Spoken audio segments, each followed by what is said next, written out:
విశాఖపట్నం జిల్లా గిరిజనులు సాగు చేస్తున్నటువంటి భూములు కోల్పోతారని సిపిఎం పార్టీ జిల్లా కార్యదర్శి తమ్మినేని సూర్యనారాయణ అన్నారు. ప్రభుత్వం నుంచి ఎటువంటి సమాచారం లేకుండా భూముల మీదకు రావడం చట్టవిరుద్ధమని అన్నారు. గిరిజనుల మీద దాడికి వచ్చిన వారిపై తగిన చట్టపరమైన చర్యలు తీసుకోవాలని, గిరిజనుల పంటలు చెట్లు తొలగించినందుకు నష్టపరిహారం కింద ఏపీఐసి చెల్లించాలని అన్నారు.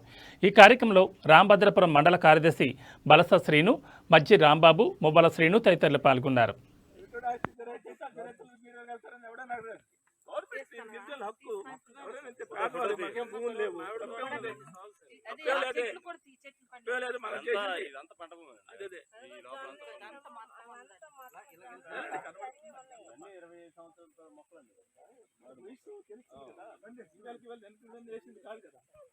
మిత్రులకు నమస్కారం.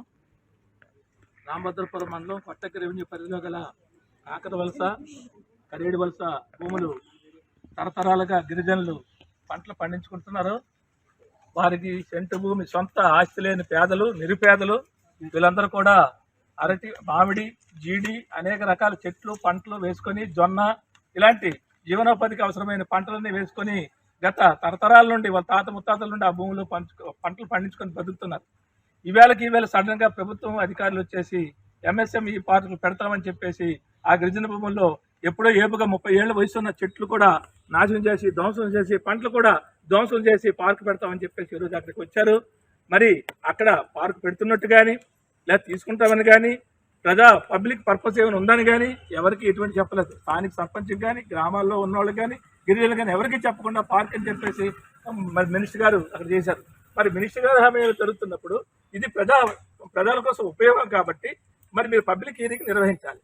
అక్కడ పొల్యూషన్ పరిస్థితి తీసుకోవాలి, పర్యావరణ అనుమతులు తీసుకోవాలి, చట్టబద్ధంగా చాలా చేయాలి. మరి ఏమీ లేకుండా అర్థంతరంగా వచ్చేసి భూమి మాది కదా మీరు తీసేసుకుంటామంటే, భూమి మీద అయితే ఎంతవరకు ఎక్కడికి వెళ్ళారు మీరు?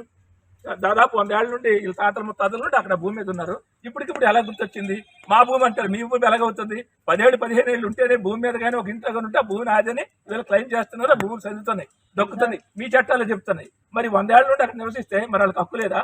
వాళ్ళకి ఏమైనా సొంత భూములు ఉన్నాయా? జరైతులు ఉన్నాయా? 100 ఎకరాల భూములు ఉన్నాడు వీళ్ళందరూ, సెంటు 1/2 సెంటు 1 ఎకరా భూములు ఉన్నాడు. అది కూడా ఈ భూమి మీద బతుకుతున్నాడే.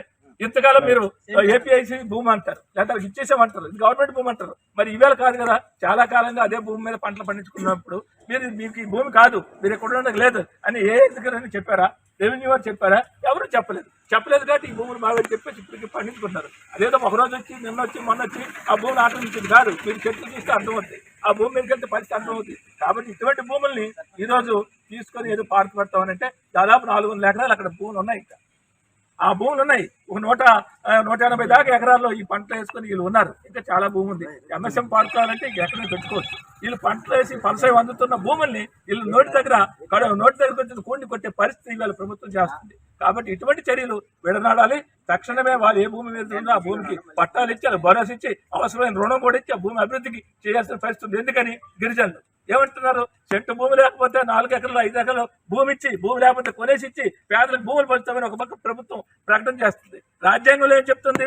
అందరికీ తిండి కల్పించాలి, ఉపాధి కల్పించాలి, భూమి కల్పించాలి, హక్కులు కల్పించాలి ఒక పక్క రాజ్యాంగం చెప్తుంది. అంబేద్కర్ ఏం చెప్పాడు? అంబేద్కర్ రాజ్యాంగంలో ఏం వేశాడు? మరి ఇవన్నీ మీ అందరికి తెలియవా?